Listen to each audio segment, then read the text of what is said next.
Hello there, Vikings. On February 27th, an 8-inch beehive was taken out of a ceiling in Virginia. The property owner called a wildlife control company and said that there were bees coming out of the ducts. UPI News says that a few days later, the property owner called back and said that the bees were still coming out of the ductwork. Rich Perry, the wildlife company owner, said, "We used saws to cut a 6-foot opening in the ceiling, and we kept having to make the hole bigger. The hive just kept going and going." In the end, he said that the hive was big enough for 150,000 bees, but it was not fully occupied. That's all for now, Vikings, and have a great weekend. Hello, Vikings. On February 28th, the Guinness World Record was officially awarded to the New York State-based nonprofit for a 3.81-mile-long train of books. The record-keeping organization said that more than 150 volunteers from the Freeport-based nonprofit Book Fairies set up 31,000 books in 2 connecting elementaries in Long Island, New York, making a chain of 3.81-mile books. According to the UPI News, the previous record was 2.6 miles long, which was made in Illinois. Book Fairies founder Amy Zalsky said to the Long Island Press, "It's truly exhilarating to know that it's official. We literally won by a mile and set an incredible new record with the help of our dedicated volunteers, partners, and sponsors. The books and the records were donated to the Y and Dance residents." Well, that's all for today, Vikings. Have a good weekend. Hello, Vikings. Today I have some interesting news to share with you. According to Fox News, in Miami, Florida, lizards are falling from trees. You're probably thinking, how is this happening? Well, here's how it's happening. Miami's experienced all-time low temperatures from 30 degrees to 40 degrees, which is causing the lizards to go into some kind of hibernation state where the weather is cold. They haven't experienced this stage in a while because of the usual hot temperatures there. Anyways, have a great weekend, Vikings. Good afternoon, Vikings. According to UPI News, on February 26th, an Australian family brought their 18-year-old carpet python into the vet because they saw her swallow a whole beach towel. The vets put a flexible endoscope down the python's throat into her stomach. Very strong forceps were placed in front of the endoscope. With those forceps, the vets were able to pull the towel out, and the vets are happy to say that both the carpet python and the beach towel have lived to see at least one more day. And as always, have a great weekend. Good afternoon, Vikings. Welcome to episode 3 of Creepy Crawly Trivia. Today's trivia is on Titan beetles. Our contestants are Harmony and Briley. Let's get started.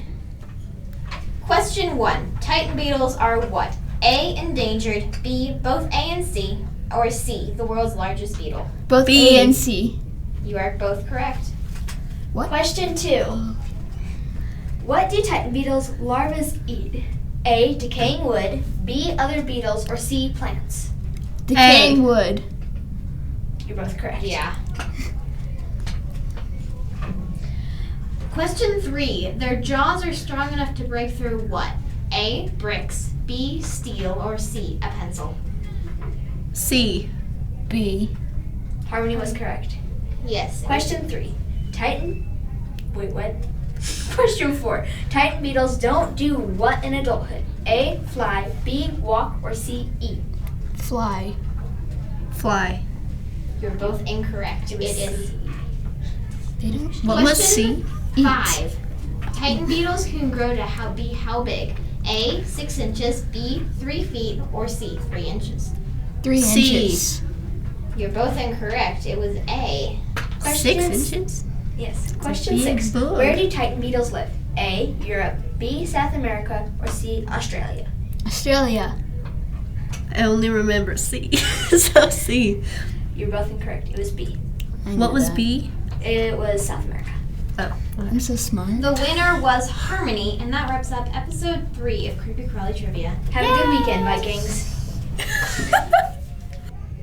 Hi there, Vikings. On February 24th, a woman was rescued after falling into an icy Chicago lake while trying to save her dog, who had had the same thing happen to him, says UPI News. Apparently, the firefighters heard about the woman from witnesses who had heard her call for help. After the woman was hauled to land, her dog was discovered to have escaped the icy water on its own. In total, the woman and her dog were in the water for about 15 minutes and are expected to have a full recovery. Thanks and have a great weekend. As we know, dogs love to chase birds, right? Well, how do they do this? They run. And how do birds get away? They fly. So what if I told you that a dog that can't walk and a pigeon who can't fly met at the MIA Foundation for Birth and Defects and Rehabilitation? Do you know what happened to them both? They became best friends. According to CNN, they both had a rough early life. The pigeon, Herman, was bound to meet the little chihuahua named Looney.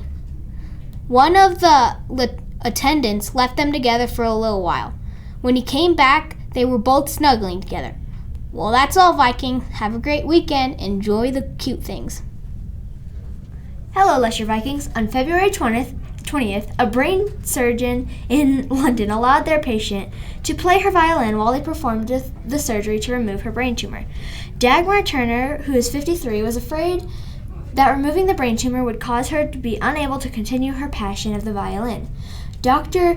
Keomar Ashkin said, "We perform around 400 tumor removals each year, which often involves rousing patients to carry out language tests. But this was the first time I've had a patient play an instrument." Ashkin said that Turner's brain was mapped prior to the surgery so that the doctors could see what part of her brain was active when she was playing. The brain tumor was dangerously close to the parts of her brain that controlled her fine motor skills of her left hand. The doctors removed 90% of the brain tumor, and 3 days later, Dagmar Turner returned home and was ready to continue playing the White Symphony Orchestra. That's all for now, Vikings, and have an amazing weekend. Why don't oceans go to school? I don't know. Why don't they? Because they can't wade through all the homework. Oh, why? Oh, hello, Vikings. I hope you had a good week, because today we're talking about the Australian fires. According to BBC News, a downpour of rain extinguished a third of the fires in New South Wales, and many people had welcomed the downpour but have been warned of flash flooding. Man, that sucks. 1 minute they're battling fires and the next there are flash flood warnings, but this has been a major hope for New South Wales because they have been affected the most by Australian fires. Everyone in New South Wales was excited about the rain. Even the mayor, Clover Moore, tweeted, "It's fantastic to wake up to some much-needed rain this morning." Have a great weekend, Vikings, and don't play with fire. Hello, Vikings. Today we will be telling you about a storm called Dennis. According to CNN 10, Dennis is considered a bomb cyclone with hurricane winds. Dennis has caused the United Kingdom to have flooding, delayed flights, and has dropped more than 6 inches of rain in short amounts of time in some regions. Many have evacuated their homes. A ghost ship that has been lost for over a year was washed up on the shore of southern Ireland. Dennis blew the ship across the ocean. It also is the second strongest storm this region has seen. Dennis is still going, and it may be a while until it passes. Have a great weekend, Vikings.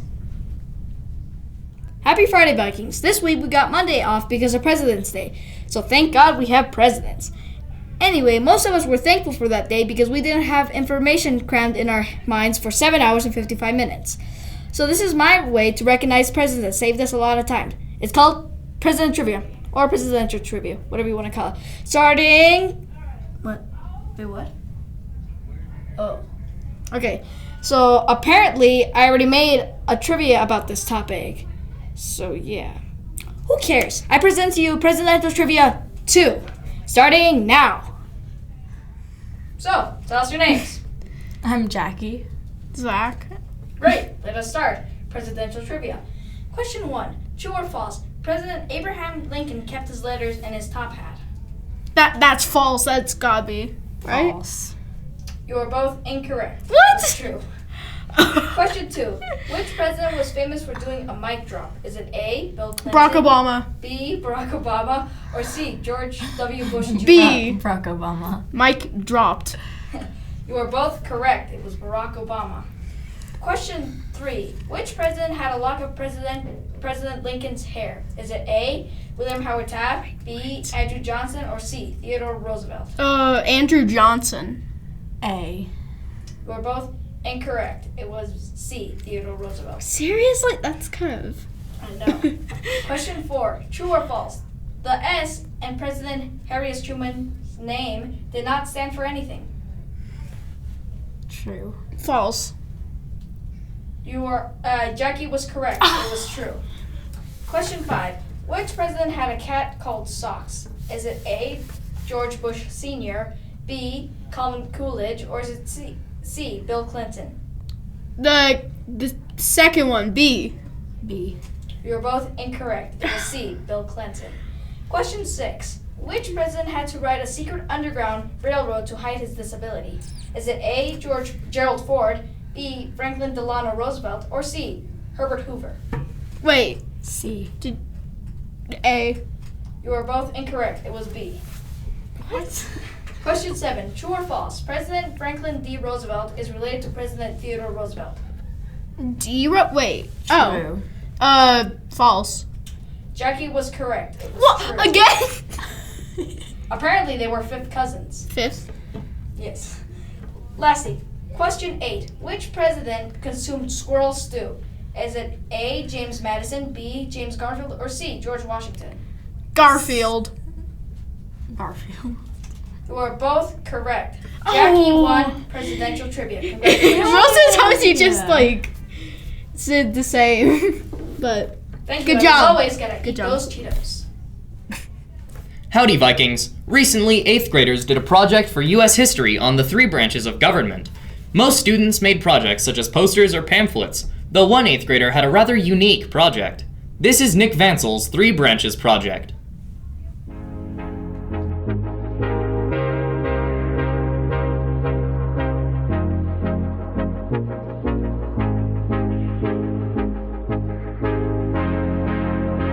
The legislative branch is made up of the House and Senate, collectively known as Congress. The Senate has 100 members, 2 representatives from each state. The House of Representatives has 435 representatives, with larger states having more and smaller states having less. The legislative branch makes all laws, declares war, regulates interstate and foreign commerce, and controls taxing and spending policies.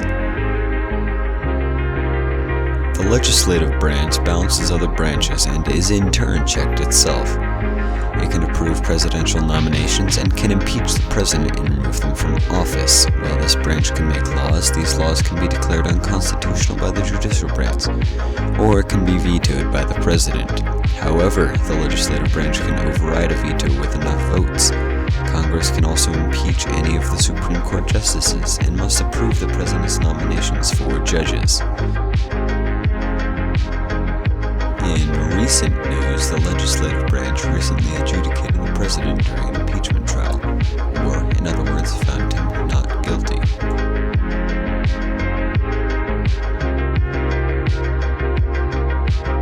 The executive branch is made up of the president, vice president, cabinet members, and heads of executive agencies. The powers of the executive branch, excluding the president, are not very well defined, but the president, who is commander-in-chief of the armed forces, can appoint Supreme Court justices and can grant pardons for offenses against the U.S. They can also, in conjunction with the legislative branch, declare war and make treaties. The executive branch as a whole, through the federal agencies, has responsibility for day-to-day enforcement and administration of federal laws. These federal departments and agencies have missions and responsibilities that vary widely from environmental protection to protecting the nation's borders.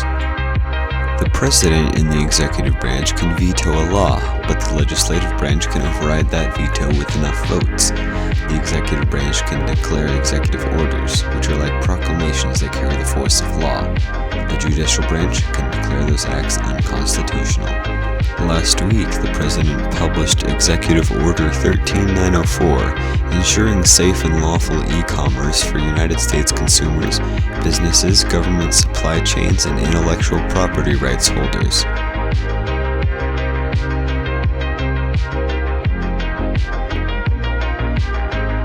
The executive branch is almost entirely just the Supreme Court. There are courts lower in the hierarchy, but they aren't actually there because of the Constitution. Instead, because they are needed by the government. That means the judicial branch's main purpose is to interpret laws and decide if things are constitutional or not. The judicial branch can declare laws and executive orders to be unconstitutional. However, the president nominates the justices and the legislative branch must approve of the nominees. Congress can also impeach any of the justices. The judicial branch is currently reviewing many cases, but in particular one that has not been argued at is the Bar versus American Association of Political Consultants, Inc., on whether the TCPA violates the First Amendment. Hi Vikings, we have some breaking news for you. On February 22nd of this year, a girl from North Carolina, Heaven Fitch, was the first female ever to win a state championship in wrestling. According to the Washington Post, she dominated the boy in second place 11-3 after she did a half somersault and pinned him right after she was pinned. She is a girl in high school as a sophomore. She also came in fourth place in the championship last year as a freshman. She also wanted to inspire girls that they could do anything. She truly is a legend that will go down in history. Have a good weekend, Vikings, and don't give up even when people say you can't win.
And congratulations to all the wrestlers, but to the LESHER Vikings, you are the champions.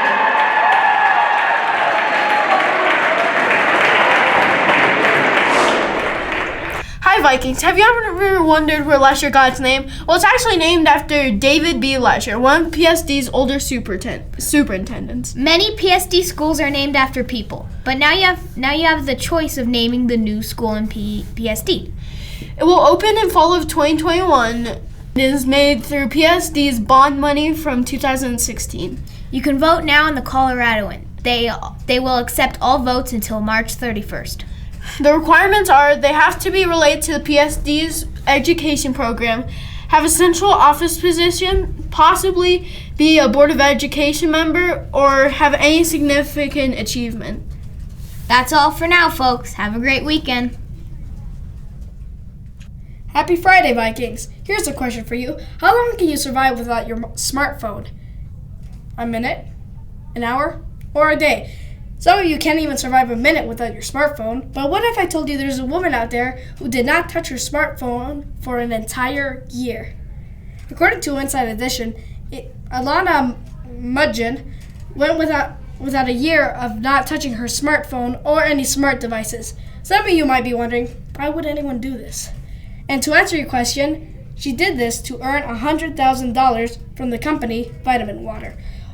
Vitamin Water released the competition to see who would go for the challenge. If this competition was replaced with Cheetos, I wouldn't survive a day. And as always, gotta eat those Cheetos. Hello there, Vikings. Today is National Dentist Day, Dress Day, Frozen Food Day, Oreo Cookie Day, White Chocolate Cheesecake Day, Dress in Blue Day, Speech and Debate Education Day, and Employee Appreciation Day. And as always, have an amazing weekend.